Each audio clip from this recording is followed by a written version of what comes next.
بلغ مقاصدنا واغفر لنا ما مضى يا واسع الكرم محمد سيد الكونين والثقلين والفريقين من عرب ومن عجم يا رب بالمصطفى بلغ مقاصدنا واغفر لنا ما مضى يا واسع الكرم والحبيب الذي ترجى شفاعته لكل هول من الأهوال منقطع يا رب بالمصطفى بلغ مقاصدنا واغفر لنا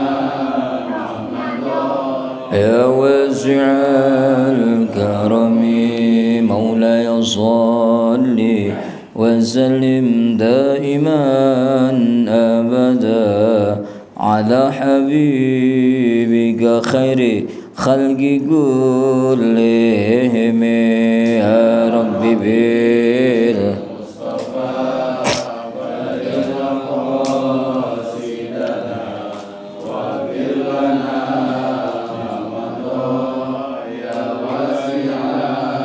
الفاتحة لحضرة النبي المصطفى سيدنا حبيبنا شفيعنا مولانا محمد صلى الله عليه وسلم وأزواجه وذريته ولبيت الفاتحة أعوذ بالله من الشيطان الرجيم بسم الله الرحمن الرحيم الحمد لله رب العالمين الرحمن الرحيم مالك يوم الدين إياك نعبد وإياك نستعين اهدنا الصراط المستقيم صراط الذين أنعمت عليهم غير المغضوب عليهم ولا الضالين من الفاتحة الشيخ أساتذتنا أساتذتنا خصوصا الشيخ عبد الرحمن الشعراوي وخصوصا الشيخ محمد بن مربنتن خصوصا الشيخ محمد هاشم الشعري تبوير خصوصا الشيخ As'ad Samsul Arifin Situban Husain Syekh Abdul Wahab Masbullah Tambak Rasul Kiai Haji Bisa Samsul Ujang Khusus Kiai Muhammad Dauman Kiai Mahfud Syekh Kiai Haji Sarkoni Kiai Haji Nur Ali bin Janwar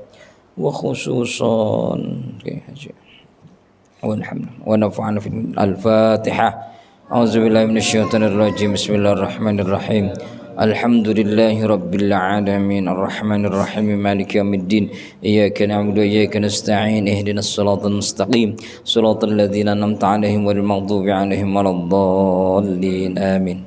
Al-Fatihah khususan buat saudara-saudara kita, keluarga kita, jamaah kita yang lagi sakit, mudah-mudahan Allah angkat penyakitnya, Allah berikan kesembuhan, Allah berikan kesehatan, Allah berikan kekuatan lahir dan batin dan dapat melaksanakan aktivitas sebagaimana sedia kala ala hadhihi niyyah.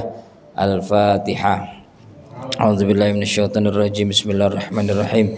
Alhamdulillahi rabbil alamin arrahmanir rahim maliki yaumiddin iyyaka na'budu wa iyyaka nasta'in ihdinas siratal mustaqim siratal ladzina an'amta 'alaihim ghairil maghdubi 'alaihim waladdallin amin. Jamaah sekalian, alhamdulillah, puji syukur kehadirat Allah Subhanahu wa taala yang mana pada ini malam kita masih dikasih sehat walafiat tanpa kurang apapun, dan mudah-mudahan kita tergolong orang-orang yang pandai bersyukur. Alhamdulillah juga pada hari ini juga kita diingatkan oleh sejarah di mana bangsa Indonesia pada tanggal ini merayakan hari ulang tahunnya Dirgahayu kemerdekaan Republik Indonesia yang ke-80. Mudah-mudahan kemerdekaan bangsa Indonesia ini akan terus berlanjut kepada generasi-generasi sekarang dan seterusnya untuk menikmati kemerdekaan sehingga bangsa kita semakin bermartabat, bangsa kita terbebas dari segala hal-hal yang menjadi ancaman kehidupannya, bangsa kita terbebas dari kebodohan, bangsa kita terbebas dari kecurangan, bangsa kita terbebas dari fitnah, bangsa kita terbebas dari segala sesuatu yang buruk untuk kehidupan kita semua. Dan mudah-mudahan juga para pendahulu kita, para pahlawan yang gugur di medan juang. Insya Allah semuanya Allah akan angkat derajatnya kelak di akhirat kelak. Amin Allahumma amin. Bapak-bapak, ibu-ibu sekalian yang belum datang, yang saya hormati Bapak Eko Novianto, Ketua DKM, Bapak RW, alhamdulillah beliau sudah sehat, dan bapak-bapak yang lainnya. Kita mulai halaman 22 paling bawah. Kita selembar lagi, pengen hatam. Ya kayaknya harus hatamnya tahun bulan besok kalau ada umur, biar ada nasi uduknya. Ya, kalau sekarang makan nggak mendadak, jadi Kang Eko nggak bisa bikin nasi uduk. Bismillahirrahmanirrahim. Kita paling bawah itu faslun ya, udah ketemu ya? Ketemu semuanya ya? Halaman 22 paling bawah faslun. Bismillahirrahmanirrahim. Faslun fi fununin syatta. Qala alaihi salatu wassalamu ya aliyu ibda man laqita minal muslimina bisalami yaktubullahu laka 20 hasanatan wa raddus salami fallahu yaktubu liman raddahu 40 hasanatan. Ya aliyu iyyaka wal ghadaba fa innahu minasyaitani wa huwa aqdaru ma yakunu alaika fi halatil ghadabi wa iyyaka wa da'watal mazlum fa innallaha yastajibu lahu wa in kana kafiran alaihi kufruhu. Ya aliyu iyyaka wal yamina al fajira fa innaha munfiqatun lis-sil'ati wa mushiqatun lirrizqi wal umri. Ya aliyu man amara bil ma'rufi wa naha 'anil munkar adghama Allahu anfa aduwihi wa man saddaqa fi umurihi ghadaballahu li ghadabihi wa idza baka al yatimu ihtazza al arsyu fayuqalu ya Jibril wasi' an-nara liman kana abkahu wa wasi' al-jannata liman adhaqahu. Liman adhaqahu. Adhaqahu. Susah ya Pak? Pakai dod. Baik bapak-bapak dan saudara-saudara sekalian yang dimuliakan Allah, pasal ini saya sisakan pada paragraf terakhir. Insya Allah bulan depan kita lanjut. Biar ada apanya Pak? Nasi uduknya. Ilok udah disinggung begini ya. Paling berapa orang ya? Kalau cerita dulu Pak, kita khatam Quran. Bapak-bapak pernah kan ya kalau khatam Quran tuh bikin nasi tumpeng ya? Iya. Motong ayam, Masya Allah. Ingat saya itu lagi kecil dulu. Lutfi kamu udah khatam Quran, udah Bu, udah besok bikin nasi uduk bagi sama teman-teman sebagai tanda syukur. Ya. Ini mas saya ngasih tahu aja. Faslun bermula ini fasal fi fununi syatta. menerangkan tentang funun funun itu seni ya. Ya, macam-macam lah, macam-macam fun lah ya. Qala alaihi salatu wassalam, telah bersabda alaihi salatu wassalam Kanjeng Rasul Nabi kita Muhammad sallallahu alaihi wasallam. Ya Aliyu, wahai Ali, ibda, mulailah, man laqita minal muslimina, man laqita kepada orang, man laqita yang kamu temui, yang kamu jumpai, minal muslimina dari kelompok muslim, bisalami dengan ngucapin salam. Apa hikmahnya orang yang ngeduluin ngucapin salam kepada orang yang baru kita temuin?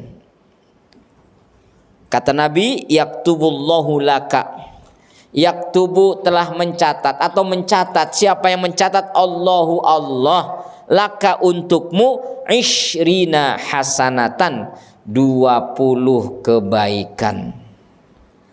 Maksudnya apa? Maksudnya lamun sampean niku kepetuk karo wong, ketemu sama orang sesama muslim, lalu kita mendahulukan ngucapin salam, ya, apalagi berebut ngucapin salam, itu bagus banget Pak. Saya tadi ketemu Pak RW, assalamualaikum Pak RW, alhamdulillah, ya, itu barusan saya kalau pengen pamer, itu dicatat kebaikan sebanyak 20 kebaikan. Pertanyaan saya kepada panjenengan semua, pernahkah kita semua ini seketika melaksanakan atau melakukan perbuatan-perbuatan 20 kebaikan, 20 amal secara seketika? Pernahkah? Belum pernah. Nggak ada yang pernah Pak. Makanya beruntung umpamanya Kanjeng Rasul, kalau kita ingin mendapatkan kemuliaan, kalau kita ingin mendapatkan reward yang banyak dari Allah, itu diberikan keistimewaan kepada umatnya Kanjeng Rasul. Berbuatlah kebaikan, niscaya akan mendapatkan kebaikan. Nah, salah satunya ketika kita bertemu dengan saudara kita sesama muslim, kita langsung ibda, mulailah duluan gitu loh, dahulukanlah, mulailah ya kepada orang yang baru kita temui dengan ucapan salam. Assalamualaikum Pak RT, Pak Rihin. Assalamualaikum Pak Eko. Ya, assalamualaikum Uncle Najem misalnya. Ya, maka di situ yaktubullahu laka ishrina hasanatan. Allah akan mencatat pahala sebesar 20 kebaikan. Subhanallah. Masya Allah, Masya Allah. Lalu itu 20 kebaikan buat orang yang ngucapin salam. Lalu apa rewardnya buat orang yang menjawabnya? Waraddus salami fallahu yaktubu liman raddahu arba'ina hasanatan. 2 kali lipat Pak. Waraddus salam, dan orang yang menjawab salam, fallahu, maka Allah yaktubu mencatatnya, liman raddahu, bagi orang yang menjawab salam, arba'ina hasanatan, 40 kebaikan. Masya Allah. Pak RW tadi dapat 40 kebaikan lah, gampang banget Pak. Mau dapat 40 kebaikan? Mau enggak? Mau. Assalamualaikum warahmatullahi wabarakatuh. Subhanallah. Langsung Pak, cash and carry Pak. Enggak percaya, ntar ada catatannya Pak. Ya, ada catatannya Pak. Ini Kanjeng Rasul yang ngendiko, Kanjeng Rasul yang menyampaikan wasiat ini kepada mantunya Sayyidina Ali karamallahu wajhah. Nah, ya Pak ya. Jadi orang yang ngucapin salam pahalanya 20 kebaikan, orang yang menjawab salam pahalanya 40 kebaikan. Ya Allah, kita dikasih 1 kebaikan aja sama Allah, ya Allah girangnya, Masya Allah. Ini dikasih 20 kebaikan Pak. Jadi kalau kita pikir Pak, paling simpel itu umatnya Kanjeng Rasul. Ente mau ngapain?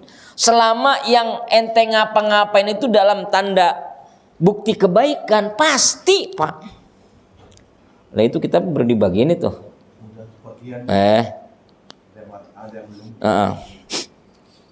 Sampai mana tadi itu ya? 40 kebaikan. Masya Allah, hanya umatnya Kanjeng Rasul Pak. Umat-umat yang lain mah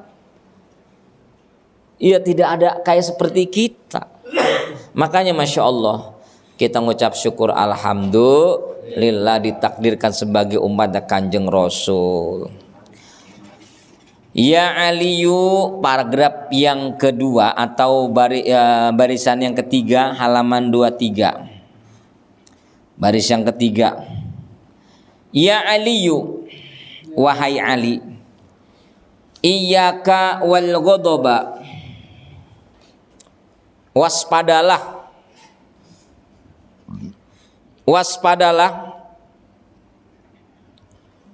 wal ghadaba, untuk marah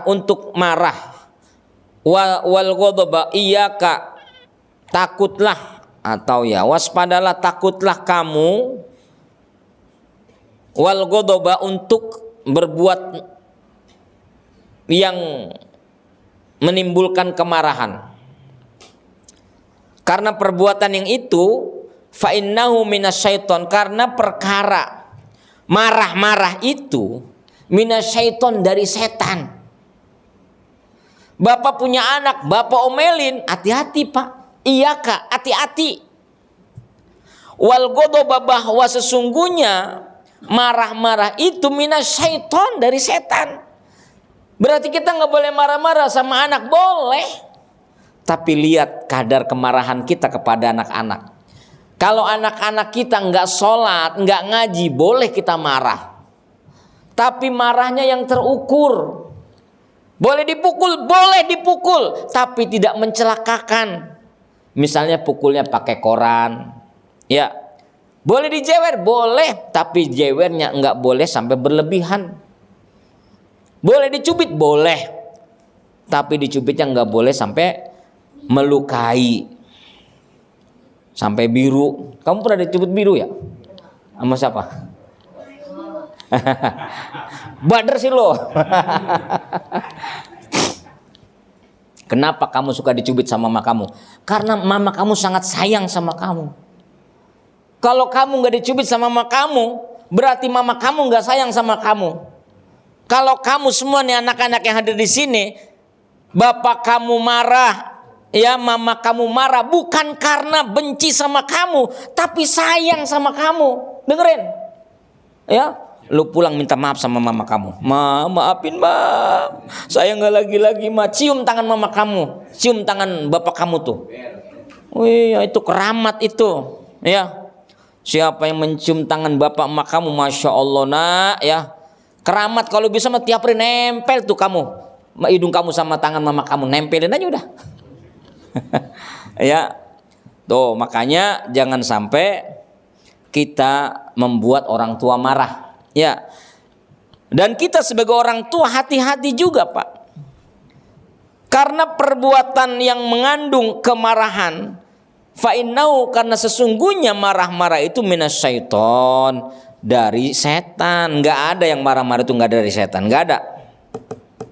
Ya, semuanya itu dari setan. Ketika kita marah-marah, bapak sama istri marah-marah, bapak sama anak marah-marah, bukannya dilarang marah-marah, boleh, tapi harus betul-betul marahnya itu betul-betul liridohu. Marahnya kita ini karena ridhonya Allah. Ya, marahnya itu terukur, nggak pakai nafsu. Dasar lu anak kurang ajar, anak setan, anak bajingan. Lah emang ente siapa? Kok ada orang tua marah-marahnya sampai begitu? Anaknya dibilang bajingan, anaknya dibilang setan. Astagfirullahaladzim. Ada nggak orang tua kayak model begitu? Ada Pak. Ya Allah, di sini mah nggak ada. Kalau bapak-bapak pengen marahin anak, omelin, dasar anak raja lo, anak bager, anak soleh, nggak apa-apa, itu bagus. Ya. Karena omongan orang tua itu keramat buat anaknya. Makanya bapak-bapak kalau ngomong ke anak, bicara ke anak yang baik. Karena untayan kalimat dari orang tua itu adalah doa buat anak-anaknya. Itu perlu dicatat, Pak. Ya. Emang anak kita tuh bader, anak itu tuh nakal. Tapi kita nggak boleh memberikan jalan keluarnya dengan cara yang emosional, karena ini bahaya. Bahaya. Kenapa demikian? Marah itu dari setan karena memang itu dimulai dari emosi, dari hawa nafsu. Orang yang memperturutkan hawa nafsu minal halaki, dari akan menuju pada kecelakaan, ke sesuatu yang mencelakakan. Kalau apa? Kalau sesuatunya itu didasari dari memperturutkan hawa nafsu. Enggak ada orang yang marah itu kalau tidak dirasuki oleh hawa nafsu. Makanya hati-hati Pak kita marah-marah itu, ya. Wa huwa aqdaru ma yakunu alaika. Karena setan itu aqdaru itu lebih kotor, lebih kotor mayakunu apa-apa yang ada alaika atas kamu fi halatil godobi, di dalam atau saat keadaan marah-marah. Tuh Pak, wahwa ini maksudnya godob ya, bukan setan. Karena perkara marah-marah itu akdaru lebih jelek, lebih kotor mayakunu alaika, dari apa-apa yang ada kepada kamu fi halatil godobi, saat kita dalam kondisi marah.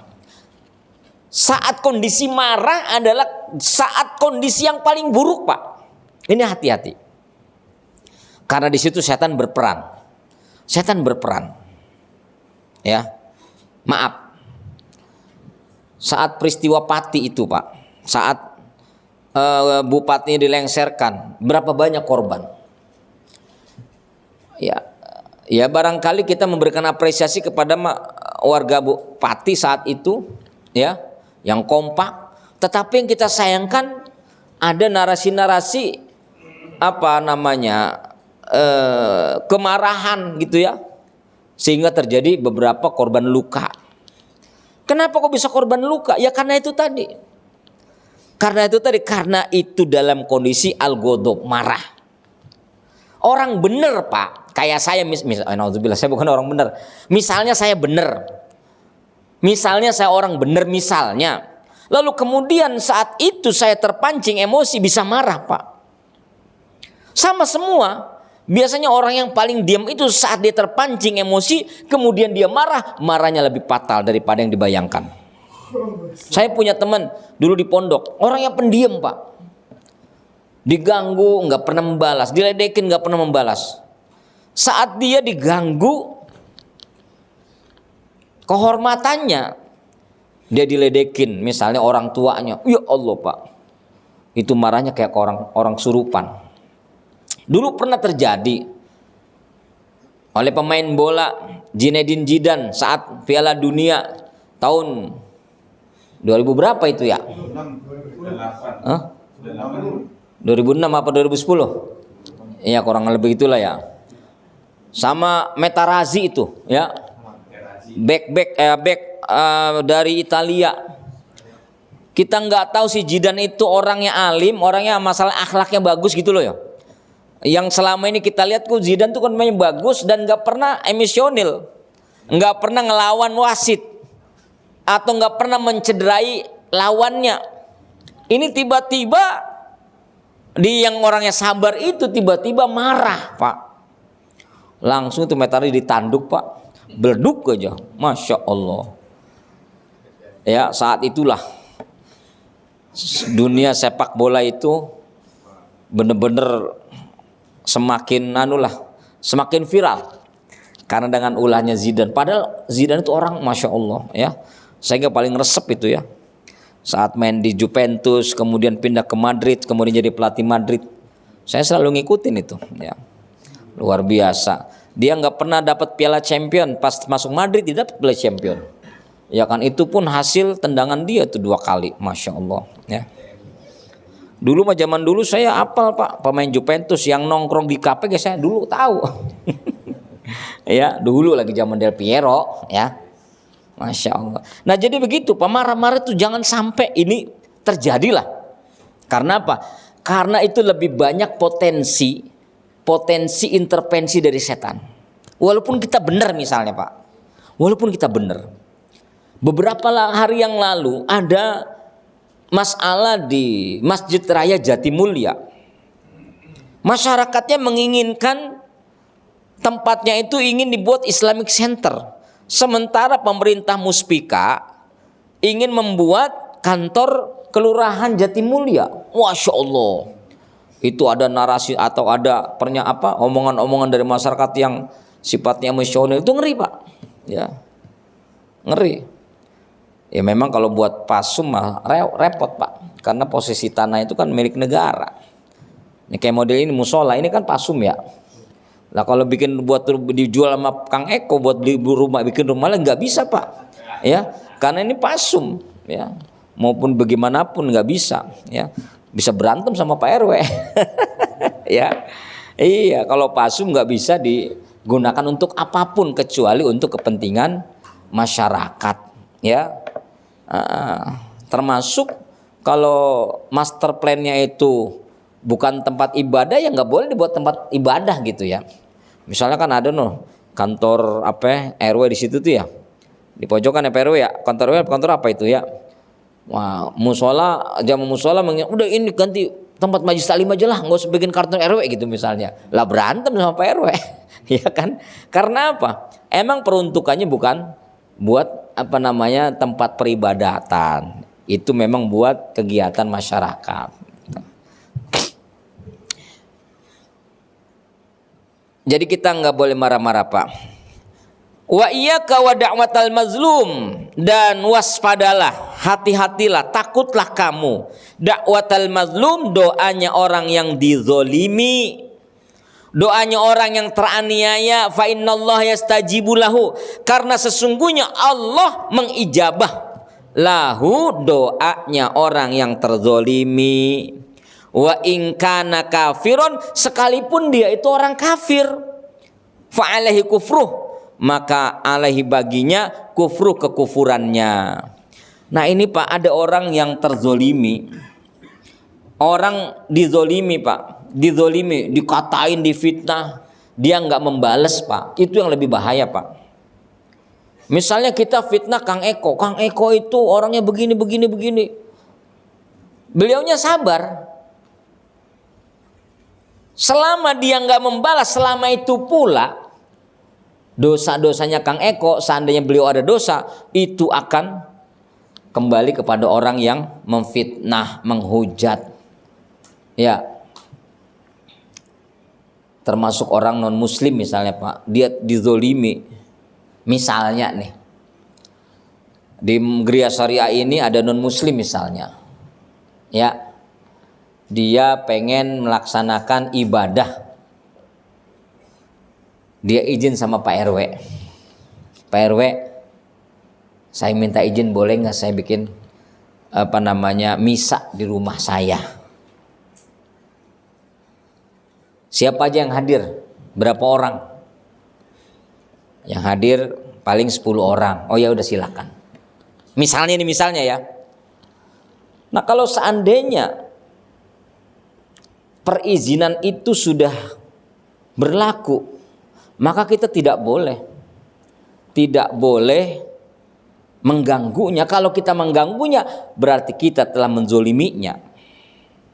Ya. Tapi dengan catatan itu semua berdasarkan musyawarah dan mufakat. Kalau seandainya ya kan cuman kadang-kadang ada kalau misalnya ya sesekali mah ya nggak apa-apa kali ya. Tapi ini saya pernah menemukan ada, kalau nggak salah pernah saya di Kampung Kobak itu. Dia bikin misa, bikin peribadatan lah, nggak saya sebutkan jenis ibadahnya. peribadatan agama lain misalnya, itu sampai pakai pengeras suara, pakai apa namanya ya nyanyi sehingga tetangganya terganggu. Nah itu yang nggak boleh. Yang model begitu dia telah berbuat dolim kepada orang. Nah ada contoh atau kasus gubernur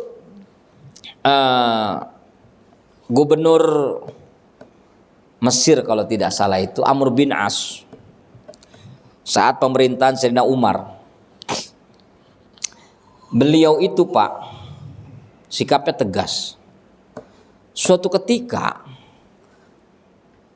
di gedung kegubernuran apa balai kota lah, di samping balai kota itu ada gubuk Pak, ada gubuk. Secara tata ruang bagaimana mungkin ada balai kota di sampingnya gubuk derita? Maka saat itulah Amr bin As itu memerintahkan kepada ajudannya untuk segera menertibkan. Ternyata gubuk itu punya orang Yahudi Pak. Punya orang Yahudi. Bayangkan Pak. Sementara pemerintahan saat itu yang sedang berkuasa adalah pemerintahan Islam. Saat itu pamong prajanya Amr bin As ingin mengeksekusi gubuk tua itu. Ternyata di dalamnya ada nenek-nenek. Nenek-nenek itu nggak tahu orang Yahudi. Nek, ada apa Pak? Nenek yang punya gubuk ini? Iya Pak.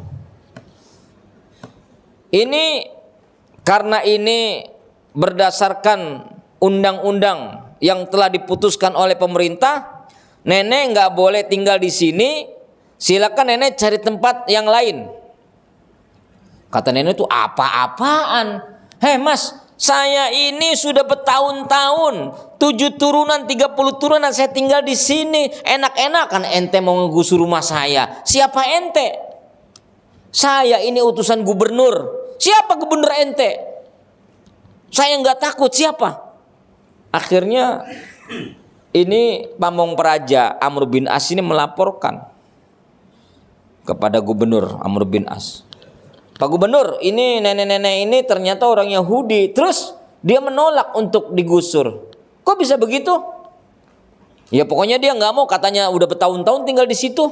Ya sudah bilangin, saya ganti rugi 10 kali lipat. Waduh, diganti rugi tuh, udah kayak KDM lah, ya diganti rugi. Ya, jadi ganti rugi cuma Amr bin As sudah diganti rugi. Ya, bukan ganti rugi, ganti untung itu mah ya. Akhirnya Bu, Nek. Kata Pak Gubernur, gubuk nenek ini kalau dijual paling 10 juta. Ya, sekarang ini mau diganti sama Pak Gubernur 10 kali lipat. Gimana Nek? Tidak bisa. Ya udah kalau nenek negosiasi nggak bisa, tawar menawar nggak bisa, malah saya lebihin, nenek nggak bisa, terpaksa kami gusur juga. Digusur juga tuh gubuk tua si nenek-nenek itu. Ya Allah, sedih Pak, netesin air mata itu. Akhirnya singkat cerita dia bingkir. Dia kan gubernur kan punya pimpinan tertinggi. Saya mau protes, mau demo, langsung ke presidennya. Presidennya siapa? Umar ibn Khattab. Dari Mesir ke Madinah jalan kaki Pak. Tek sampai ke Madinah. Ya. Assalamualaikum, waalaikumsalam. Kebetulan menemukan seorang yang sedang rebaan di di bawah tenda. Assalamualaikum, waalaikumsalam. Siapa ente? Saya Fulan. Dari mana ente? Saya dari Mesir. Hah? Dari Mesir? Mau ngapain? Saya mau laporan. Laporan ke siapa? Iya, ke Amirul Mukminin. Ngapain ente laporan? Saya pengen nuntut keadilan. Keadilan yang mana? Ya keadilan, saya merasa diperlakukan tidak adil. Nggak adil gimana? Udah pokoknya kamu nggak usah banyak ngomong. Saya pengen cari rumahnya apa namanya Amirul Mukminin. Siapa tuh namanya tuh? Ente kenal nggak? Nggak tahu, pokoknya adalah Amirul Mukminin siapa, Umar gitu. Oh, Umar bin Khattab. Iya, mana orangnya? Orangnya itu kamu udah tahu belum? Belum. Orangnya itu ya biasa-biasa aja. Pasti dia lebih kaya, ya. Kekayaannya itu berupa apa namanya hartanya untuk santunan anak yatim, janda-janda tua, orang-orang tua jompo. Pakaiannya udah cuma dua yang dipakai sama yang dijemur. Tinggalnya di mana? Di atas rumput. Mana orangnya? Saya. Hah? Kaget dia. Masya Allah, dia geleng-geleng kepala. CK. Ya. Hei Umar, kamu itu punya gubernur di Mesir. Masya Allah, hidupnya parlente, bajunya bagus. Lah, kenapa engkau seorang Amirul Mukminin, seorang presiden, kok bajunya cuma dua? Kekayaannya kok cuma anak yatim dan orang-orang tua jompo. Bagaimana mungkin kamu bisa mensejahterakan rakyatnya? Bagaimana mungkin kamu bisa bersikap adil kepada rakyatnya? Nenek, sebenarnya apa yang sedang terjadi pada diri nenek? Saya minta keadilan. Keadilan apa? Rumah saya digusur gara-gara rumah saya berada di samping balai kota. Oh begitu. Iya. Ya sudah. Ambil itu tulang. Tulang apa tuan? Tulang onta. Tulang. Iya, diambillah tulang. Dia bilang sama Amirul Mukminin Umar, Sayyidina Umar, saya kesini pengen nyari keadilan, bukan nyari tulang onta. Di sono ge banyak tulang onta, katanya begitu. Udah pokoknya ini tulang onta kasihkan kepada Amr bin As. Tulang onta itu dibeset sama ujung mata pedangnya. Seret aja. Lurus. Akhirnya apa Pak? Dia bingung, datang jauh-jauh dari Mesir. Ya pengen cari keadilan, kenapa dapatnya tulang? Akhirnya singkat cerita dibawalah tulang itu ya oleh nenek-nenek itu, disampaikanlah ke gubernur Mesir. Pak Gubernur, saya minta nuntut keadilan dari Khalifah Umar ibn Khattab. Hah? Mak ke sono? Iya, saya ke sono. Sama siapa? Sendiri. Ngapain ke sono? Minta keadilan. Kamu kan sebagai gubernur masih bawahan. Saya minta keadilan sama presiden, sama Amirul Mukminin, sama Khalifah. Apa katanya? Nih, dikasih tulang Pak. Saat itu Amr bin As memegang tulang, langsung Pak, keringat dingin keluar. Keringat dingin, kemudian gemetar, ketakutan. Itu nenek-nenek bengong. Hah? Lah, ngapa dia ketakutan? Akhirnya langsung panggil pamong praja. Hei pamong praja, bangun lagi tuh gubuknya nenek-nenek. Bangun istana yang bagus, jangan menjadi gubuk. Makin bingung itu nenek-nenek. Waduh, ini kenapa kok bisa kayak begini? Akhirnya nenek-nenek itu nanya, Pak Gubernur kenapa? Kenapa Pak Gubernur begitu takutnya, begitu cemasnya, begitu menggigilnya, sehingga saya lihat keringat dingin keluar dari jidat Pak Gubernur. Begitu takutnya, cuman gara-gara ngelihat tulang doangan. Nenek nggak tahu apa pesan yang disampaikan oleh Sayyidina Umar. Emang pesan apa sih? Nih dengerin, wahai Amr bin As, bersikap adil dan luruslah kamu kepada rakyatmu.